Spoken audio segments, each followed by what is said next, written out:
દક્ષિણ ભારતના મોટા રાજકીય પક્ષમાં ભાઈ બહેન આમને સામને ભાજપમાં વિલય કરવાના પ્રયાસનો પણ આરોપ। દક્ષિણ ભારતના મોટા રાજકીય પક્ષ BRSમાં ઉત્તરાધિકારી બનવા માટે ભાઈ બહેનો આમને સામને આવી ગયા છે। તેલંગાણાની રાજકીય પાર્ટી ભારત રાષ્ટ્ર સમિતિની 2023ની વિધાનસભા ચૂંટણીમાં હાર થતા સત્તા ગુમાવવાનો વારો આવ્યો હતો અને હવે પાર્ટીમાં આંતરિક ડખા ઊભા થયા છે। પાર્ટીના સ્થાપક કે ચંદ્રશેખર રાવના પુત્ર KT રામારાવને રાજકીય વારસદાર બનવા માંગે છે, પરંતુ પુત્રી કવિતાએ જાહેર નારાજગી વ્યક્ત કરી છે। પાર્ટીના આંતરિક સૂત્રોએ કહ્યું કે BRSના ઉત્તરાધિકારી મામલે KTRના પુત્ર અને પુત્રી વચ્ચે વિવાદ થયો છે। તે માત્ર વિવાદ જ નહીં, એક રાજકીય તોફાનની આગાહી છે। આ વિવાદની અસર BRSના ભવિષ્યના રાજકારણ પર પડી શકે છે। તાજેતરમાં જ કે કવિતાએ જાહેરમાં કહ્યું હતું કે તેમણે BRSનો ભાજપમાં વિલય કરવાના પ્રસ્તાવનો વિરોધ કર્યો હતો।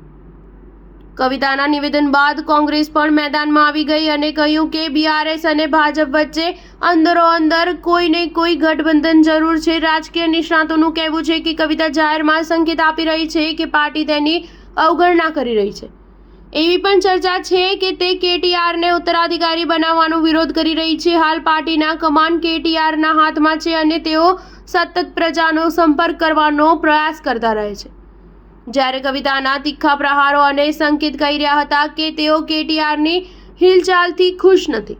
સ્ટાર ન્યૂઝ 7 હંમેશા સચ્ચાઈની સાથે।